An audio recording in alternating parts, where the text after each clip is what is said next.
Matter की solid, liquid और gaseous states क्या होती हैं? क्या इनके अलावा भी कोई और स्टेट होती है? और मैटर की फंडामेंटल स्टेट्स में इंपॉर्टेंट पॉइंट्स ऑफ डिफरेंस कौन कौन से हैं? नमस्ते, मेरा नाम मनदीप दलाल है और इस लेक्चर में हम इन्हीं प्रश्नों के उत्तर खोजने की कोशिश करेंगे।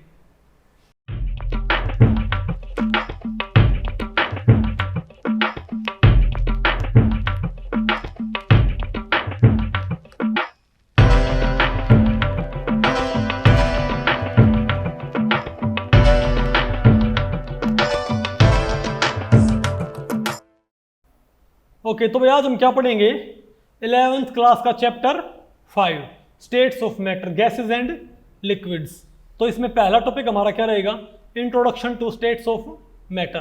तो इस टॉपिक को हमने टोटल 3 पार्ट्स में डिवाइड किया हुआ है। पहले हम क्या पढ़ेंगे? 3 स्टेट्स ऑफ मैटर। फिर हम क्या पढ़ेंगे? Existence of same substance in different states. फिर क्या पढ़ना है? 3 स्टेट्स ऑफ मैटर में डिफरेंसेस। और फिर क्या पढ़ेंगे? Plasma state and single super atom. तो हम पहले बात करते हैं 3 स्टेट्स ऑफ मैटर। देखो, अगर मैं फिजिकल जो अपीयरेंस होती है, जो फिजिकल बिहेवियर होता है किसी मटेरियल का, मैंने आपको पढ़ाया था भाई, उसके आधार पे अगर हम मैटर को डिवाइड करें तो प्राइमरली हम मैटर को 5 स्टेट्स में डिवाइड कर सकते हैं। उनमें एक क्या होती है आपकी? सॉलिड। एक उसमें क्या होती है आपकी? लिक्विड। और एक आप उसमें क्या होती है भाई? गैस। ये मैंने आपको पढ़ा रखा है। हालांकि 2 स्टेट और भी होती हैं, उनको हम क्या बोलते हैं? एक होती है आपकी प्लाज्मा स्टेट। क्या होती है? लेकिन वो एडिशनल है, प्लाज्मा स्टेट। और एक होगा सिंगल सुपर एटम। ठीक है बात? लेकिन ये भाई एडवांस्ड आपकी जो स्टडीज होती हैं वहां पर आपको पढ़ना होता है, वहां पर आपको, यहाँ पर आपको पढ़ने की जरूरत नहीं है। तो हम क्या पढ़ेंगे? सॉलिड, लिक्विड और गैस। ओके, अगर मैं इनका एग्जांपल दूं तो मैंने आपको बताया था, जो ये चौक है ये एक सॉलिड है। किसी भी चीज़ की, कोई भी मैटर, कोई भी ऑब्जेक्ट जो आपको अपने अराउंड दिखाई देता है, जिसकी शेप क्या है? डेफिनेट, जिसकी शेप अपने आप नहीं बदलती। इस चौक को आप कहीं डाल दो, ये चौक ऐसा ही रहता है। तो ये क्या है? सॉलिड। और इसकी वॉल्यूम भी क्या है? डेफिनेट। जितनी जगह ये यहाँ पर घेर रहा है उतनी जगह ये यहाँ पर घेरता है, उतनी जगह यहाँ पर घेरता है, इजंट इट? तो इसकी वॉल्यूम भी क्या है? फिक्स्ड। और इसकी शेप भी क्या है? फिक्स्ड। ये है आपका सॉलिड। एक आपके बताओ क्या होते हैं? लिक्विड। लिक्विड क्या होते हैं? मैंने आपको बताया था, उनकी शेप क्या होती है? फिक्स होती नहीं। क्यों? क्या आप लिक्विड को भाई गिलास में डालते हो तो गिलास की शेप ले लेता है, किसी लोटे में डालते हो तो वो लोटे की शेप ले लेता है। इसका एग्जाम्पल मैंने आपको बता रखा पहले ही, पहले चैप्टर के अंदर। पानी होता है या मिल्क होता है या ऑयल होता है। ऑयल की जो बोतल होती है उसको अगर आपने भाई मान लिया ये कोकोनट ऑयल है, तो उसकी एक, अगर एक तो आपकी सिलेंड्रिकल डिब्बी आती है और एक उसकी भाई क्या बोलते हैं, ऐसी लंबी बोतल ही डिब्बी आती है। तो जैसी डिब्बे में डालते हो वैसी वो शेप ले लेता है। उसकी शेप फिक्स नहीं होती और ना ही उसकी क्या होती? वॉल्यूम, सॉरी उसकी, लेकिन उसकी वॉल्यूम क्या होती है? फिक्स। कैसे भाई? 1 लीटर जो पानी है वो 1 लीटर ही रहता है। उस 1 लीटर पानी को आप चाहे भाई एक बकेट में डालो, चाहे किसी बड़े मटके में डाल दो। बड़े मटके में डालने पर 1 लीटर पानी 2 लीटर नहीं हो जाएगा, वो 1 लीटर है, 1 लीटर ही रहेगा। हम हालांकि हमेशा एक मजाक करते हैं कि लिक्विड की वॉल्यूम हमेशा क्या रहती है? फिक्स। लेकिन दूध या के केस में ये बात लागू नहीं होती। वो दूध की वॉल्यूम बढ़ा सकता है, लेकिन हमको पता है वो पानी मिला के बढ़ाता है। ओके, ठीक है। तीसरे आपके बताओ क्या होते हैं? गैसेस। गैसेस की ना तो शेप ही डेफिनेट होती।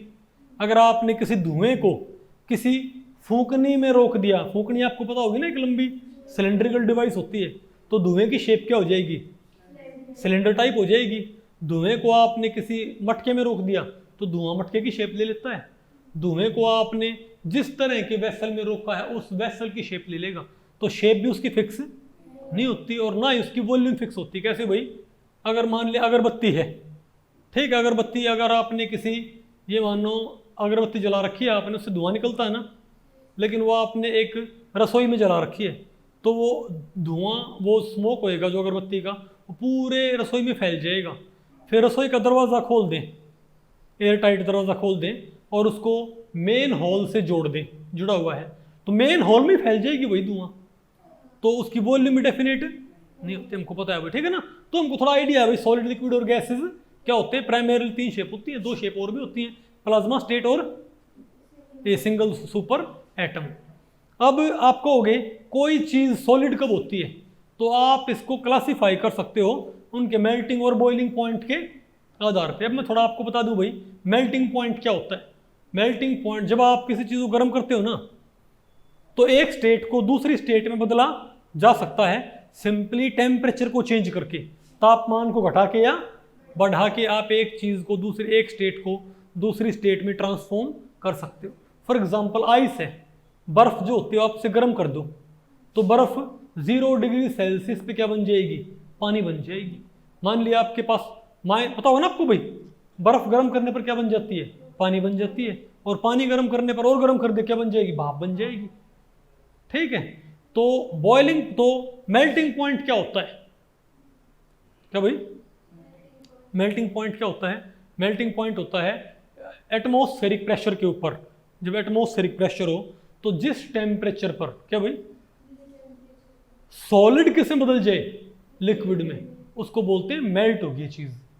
जैसे अगर मान लिया लोहा है, लोहा सॉलिड होता है ना भाई, लेकिन आप उसे गर्म करोगे, गर्म करते जाओगे तो एक टाइम पे वो पिघल जाएगा, उसे क्या बोलेंगे, तो जिस टेम्परेचर पर लोहा पिघल जाए क्या बोलेंगे, उसका मेल्टिंग पॉइंट। मैंने आपको पढ़ा रखा है ये, इजंट इट। सिमिलरली एक क्या होता है, बर्फ को आपने गर्म कर दिया वो भी क्या हो जाएगी, मेल्ट हो जाएगी। सोडियम मेटल उसे गर्म कर दो वो भी क्या हो जाएगी, एक खास टेम्परेचर पर मेल्ट हो जाएगी, इजंट इट। जो चौक है ना, इसको भी गर्म करने पर एक टाइम पे क्या हो जाएगा, ये मेल्ट में बदल जाएगा। ओके, ये क्या होते हैं हमारे पास बॉइलिंग पॉइंट। बॉइलिंग पॉइंट क्या होता है, जिस टेम्परेचर पर बताओ क्या हो जाए, बोलो भाई वो किस में कन्वर्ट होने लग जाए वो चीज, लिक्विड से वेपर के अंदर। वैसे तो क्या होता है, बोलो भाई कि उसका वेपर प्रेशर क्या हो जाए, एटमॉस्फेरिक प्रेशर के बराबर हो जाए। जैसे 100 डिग्री सेल्सियस पे क्या होता है, पानी क्या बन जाता है, भाप में बदलने लगता है। आप 100 डिग्री सेल्सियस से ज्यादा गर्म पानी को कभी भी नहीं कर सकते, जितनी आपको ऐसे क्यों नहीं कर सकते, हम और आग जला देंगे, जितनी आप आग जलाओगे ना वो आग अब पानी को गर्म करने में काम नहीं आएगी, उस पानी को भाप में उड़ाने में काम आती रहेगी, इजंट इट। तो आपका क्या होता है, मेल्टिंग पॉइंट होता है, सॉरी बॉइलिंग पॉइंट। तो आपको पता ना पानी का बॉइलिंग पॉइंट क्या होता है, 100 डिग्री सेल्सियस, और पानी का मेल्टिंग पॉइंट क्या होता है, आइस का 0 डिग्री सेल्सियस। ओके, तो इसके आधार पे भी आप भाई स्टेट्स ऑफ मैटर को डिवाइड कर सकते हो, मैंने आपको पढ़ा रखा है। फॉर एग्जांपल जो सॉलिड होते हैं, क्या सॉलिड जो होते हैं, अगर मैं बात करूं रूम, जो हमारे पास नॉर्मल कंडीशंस पे, अरे रूम टेम्परेचर आपका जो होता है, क्या रूम टेम्परेचर जो होता है आपका 25 डिग्री सेल्सियस। ठीक है, तो रूम टेम्परेचर हो और एक एटमॉस्फेरिक प्रेशर हो, तो अगर किसी सब्सटेंस का मेल्टिंग पॉइंट रूम टेम्परेचर से क्या हो, ज्यादा हो, क्या अगर किसी सब्सटेंस का मेल्टिंग पॉइंट क्या हो, बताओ भाई, रूम टेम्परेचर से क्या हो, ज्यादा हो। ठीक है, तो वो कैसे एग्जिस्ट करता है रूम टेम्परेचर पर, सॉलिड फेज में। जैसे ये है चौक है, अभी सॉलिड है ना ये, तो रूम टेम्परेचर कितना है 25 डिग्री सेल्सियस, तो डेफिनेटली इस चौक का मेल्टिंग पॉइंट क्या है, 25 डिग्री सेल्सियस से क्या है, ज्यादा है। जितनी भी आपको आपके अराउंड सॉलिड चीजें नजर आ रही हैं उन सभी के मेल्टिंग पॉइंट क्या है, रूम टेम्परेचर से कहीं ज्यादा है, इसीलिए वो रूम टेम्परेचर पे क्या है, सॉलिड फॉर्म में एग्जिस्ट करते हैं। लिक्विड कैसे काम करते हैं, तो सॉलिड का क्या, सॉलिड का मेल्टिंग पॉइंट क्या होता है, रूम टेम्परेचर से ज्यादा होता है। ठीक है बात। और लिक्विड क्या होते हैं, क्या लिक्विड क्या होते हैं, उनका मेल्टिंग पॉइंट तो क्या होता है, रूम टेम्परेचर से कम होता है, समझे बात, बोलो भाई। लेकिन बॉइलिंग पॉइंट क्या होता है उनका, ज्यादा होता है। ये क्या होते हैं, सॉलिड, ये क्या होते हैं, लिक्विड। आप देख लो भाई, जो पानी होता है H2O, रूम टेम्परेचर क्या है 25 डिग्री सेल्सियस, इसका मेल्टिंग पॉइंट क्या होता है 0, और बॉइलिंग पॉइंट क्या होता है 100, ज्यादा होगा ना इससे भाई। तो जिस भी चीज का बॉइलिंग पॉइंट क्या हो, रूम टेम्परेचर से ज्यादा, और मेल्टिंग पॉइंट क्या हो, रूम टेम्परेचर से कम हो, वो सारे कैसे एग्जिस्ट करेंगे, लिक्विड फॉर्म में एग्जिस्ट करेंगे रूम टेम्परेचर पर, समझे बात। तो ये होगी सॉलिड कंडीशन, ये किसकी होगी, लिक्विड कंडीशन। और एक हमारे पास क्या होती है, गैसेस। गैसेस बताओ, कैसे एग्जिस्ट करती हैं। गैसेस का बॉइलिंग पॉइंट क्या होता है बताओ भाई। गैसेस का कोई सब्सटेंस रूम टेम्परेचर पर गैस की तरह करेगा बशर्ते उसका बॉइलिंग पॉइंट क्या हो, रूम टेम्परेचर से कम हो। क्या तो ये कंडीशन पता लगे आपको, मेल्टिंग पॉइंट ज्यादा है रूम टेम्परेचर से तो सॉलिड, मेल्टिंग पॉइंट कम है लेकिन बॉइलिंग पॉइंट क्या है ज्यादा है तो क्या हो गया लिक्विड, और बॉइलिंग पॉइंट भी कम है रूम टेम्परेचर से। इसका मतलब वो चीज कैसे एग्जिस्ट करेगी, गैस। नहीं मैं तो आपको पहले पढ़ी, ठीक है। अब थोड़ा हम इनके बारे में और बात कर लेते हैं भाई, ओके। तो और कौन सी बात है इसके बारे में, 3 state existence of same substance in different states. देखो एक ही सब्सटेंस है ना, मैंने आपको बता रखा भाई अलग अलग स्टेट्स में एग्जिस्ट कर सकता है, नहीं समझे बात। अरे बोलो भाई, बताओ कैसे। एक सब्सटेंस जैसे मान लिया, बताओ भाई, मान लिया आपके पास बर्फ का टुकड़ा है, आप सिर्फ टेम्परेचर और प्रेशर की जो कंडीशन है उनको चेंज कर दो तो उससे बताओ क्या हो जाएगा। टेम्परेचर प्रेशर की कंडीशन चेंज करने पर बताओ क्या हो जाएगा, क्या सॉलिड, और सॉलिड क्या होगा लिक्विड में बदल सकते हैं हम, और लिक्विड को गैस में। फॉर एग्जांपल बर्फ को आप गर्म कर दो क्या बन जाएगा वो, लिक्विड पानी बन जाएगा। पानी को और गर्म कर दो क्या बन जाएगा वो। तो एक सब्सटेंस, इसका प्रूफ आपके पास है कि नहीं है, बोलो भाई, ठीक है। और एक मैं आपको बताऊं कई कंडीशन ऐसी भी होती हैं जिन पे एक ही मैटर कई कई स्टेट एक साथ एग्जिस्ट कर सकती है। क्या फॉर एग्जांपल अगर मैं आपको बोलूं, अगर मान लिया जो पानी है ना क्या है वाटर, अगर मान लिया 0.0 डिग्री सेल्सियस टेम्परेचर हो, कितना 0.01 डिग्री सेल्सियस क्या हो टेम्परेचर, और 4.58 mm क्या हो प्रेशर, ठीक है समझे बात। 4.58 mm क्या हो प्रेशर हो।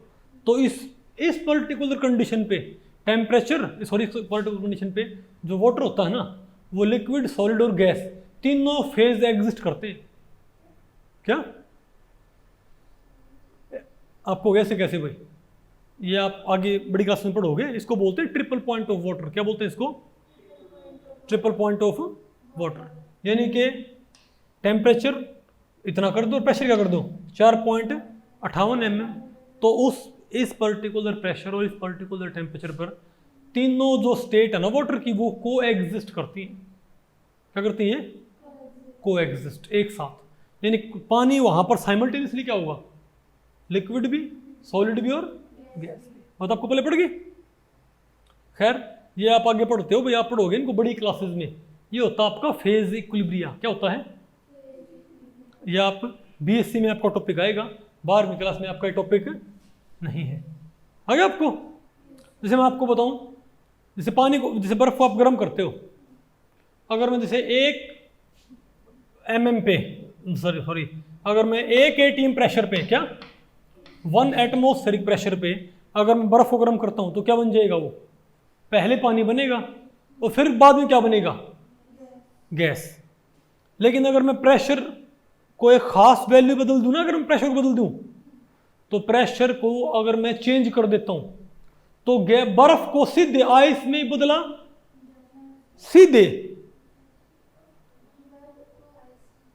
हाँ बर्फ को सीधे वेपर में बदल सकते हैं।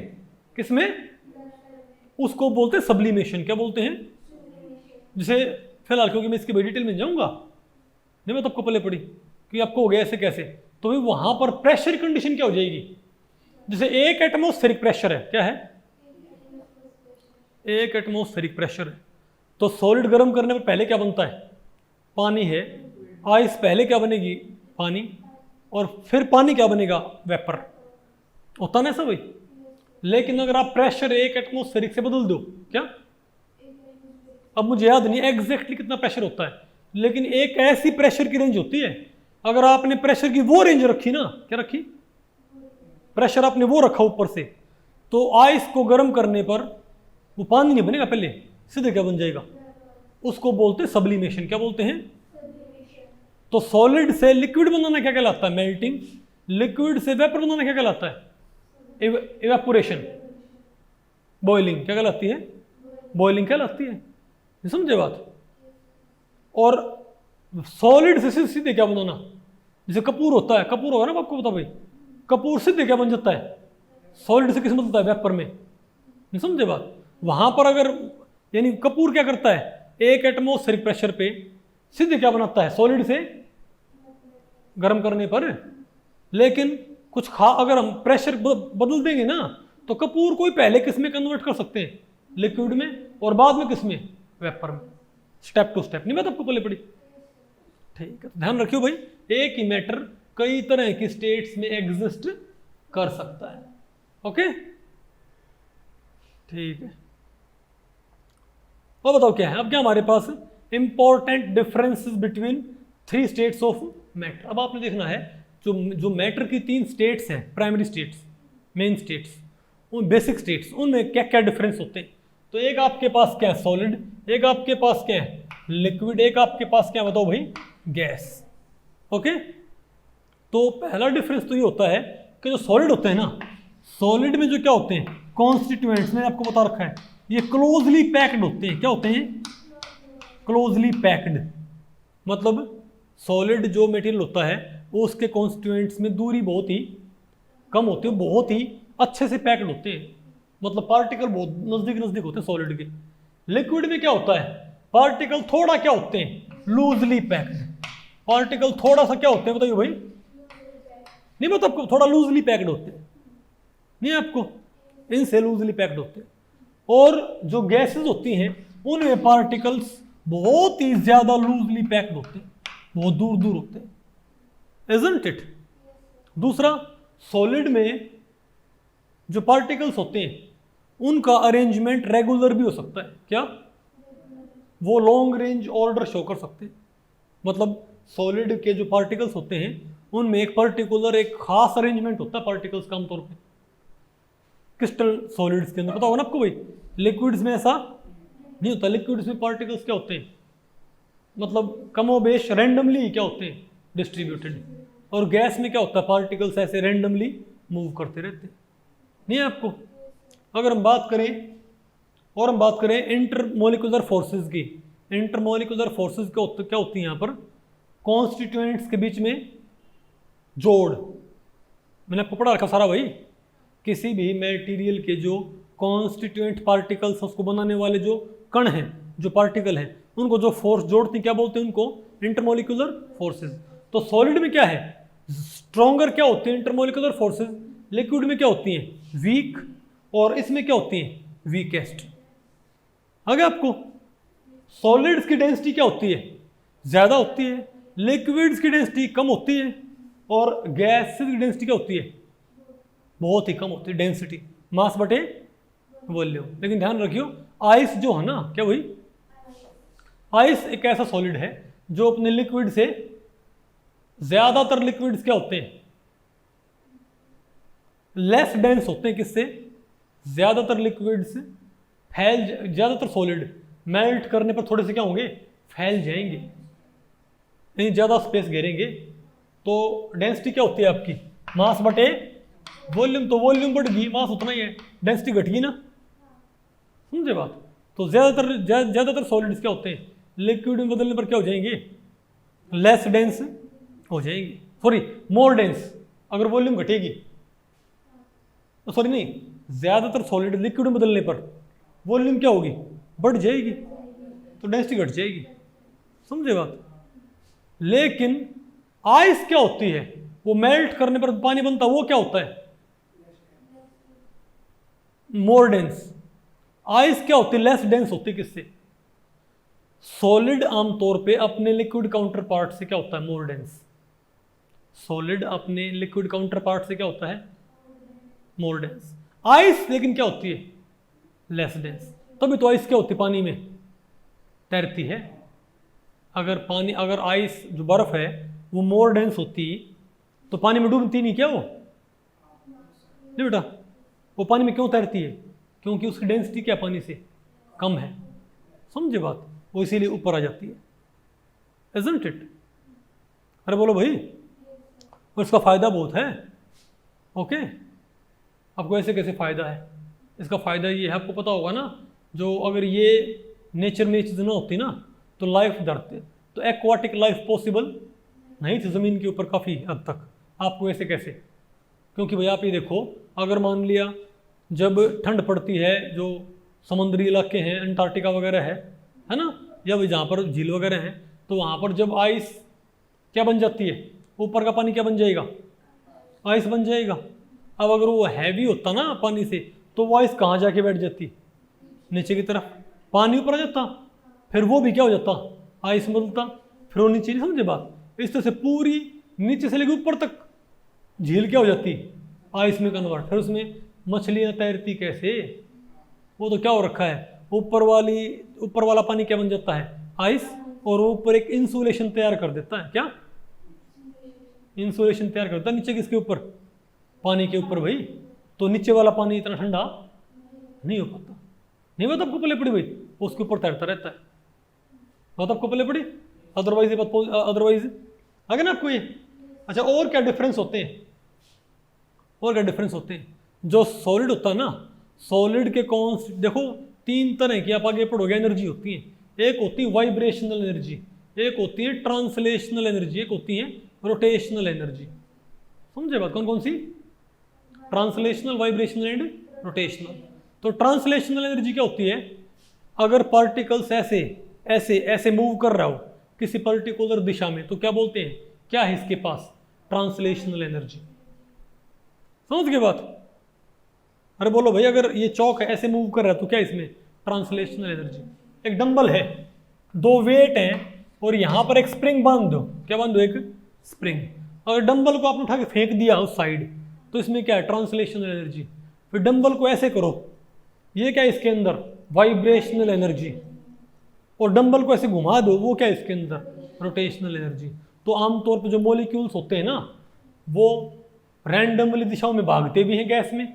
तो गैस के जो मॉलिक्यूल होते हैं उनके पास तीनों एनर्जी होती है, वाइब्रेशनल भी, रोटेशनल भी और ट्रांसलेशनल भी। क्यों? गैस के मॉलिक्यूल वाइब्रेट भी कर रहे होते हैं, क्या, और रोटेट भी करते हैं, और रैंडम किस दिशा में भागते भी हैं। नहीं समझे बात?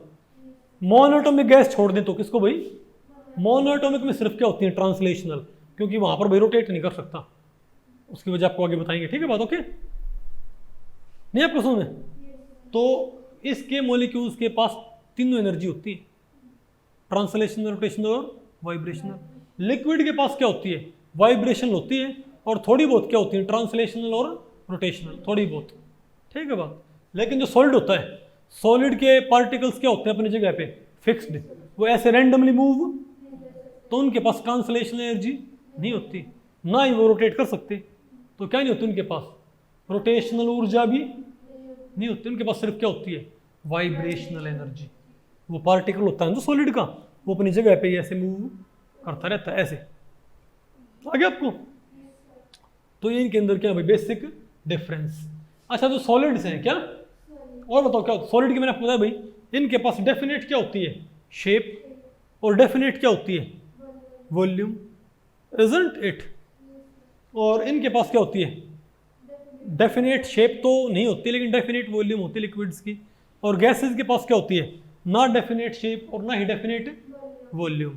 और हम बात करें रिजिडिटी, क्या भाई, बोलो भाई,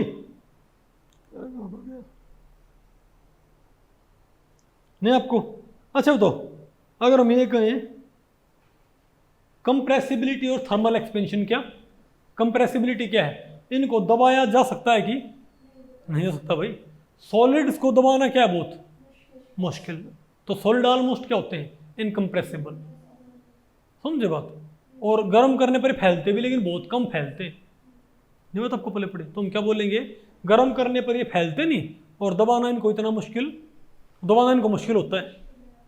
समझे बात? कंप्रेस करना क्या होता है, इनको मुश्किल होता है। जो लिक्विड्स होते हैं वो भी, उनकी कंप्रेसिबिलिटी और एक्सपेंशन थोड़ा ज़्यादा होता है किससे, सॉलिड से। लेकिन जो गैसेज हैं उनको बहुत ज़्यादा दबाया जा सकता है, और बहुत थोड़े एरिया में इनको अपन को कंडेंस कर सकते हो।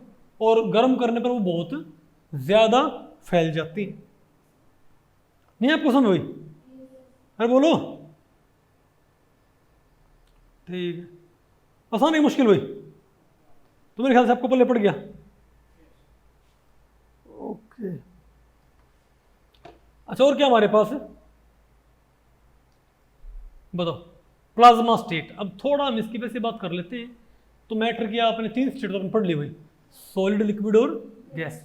मैटर की एक स्टेट और भी होती है जिसको हम क्या बोलते हैं?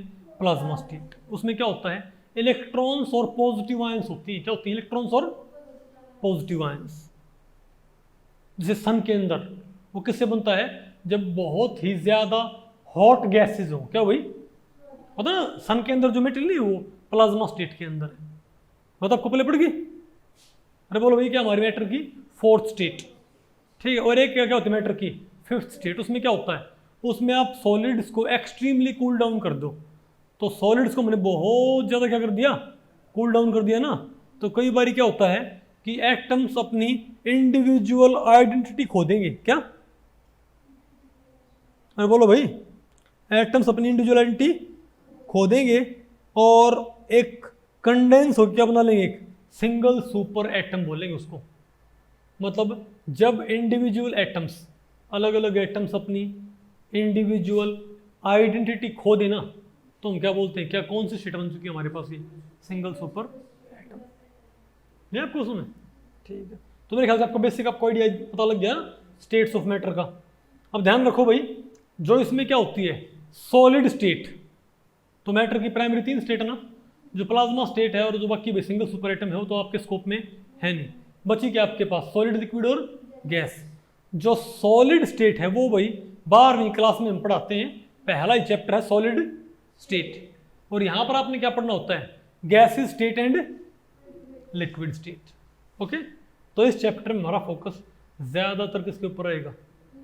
लिक्विड और गैस स्टेट के ऊपर। तो भाई इस लेक्चर में इतना ही। अगर इस लेक्चर के बारे में आपके कुछ प्रश्न या सुझाव हैं तो आप मुझे नीचे कमेंट सेक्शन में पूछ सकते हैं। मैं उनके उत्तर देने की पूरी कोशिश करूंगा। तो भी ठीक है, मिलते हैं अगले लेक्चर में। तब तक के लिए नमस्ते।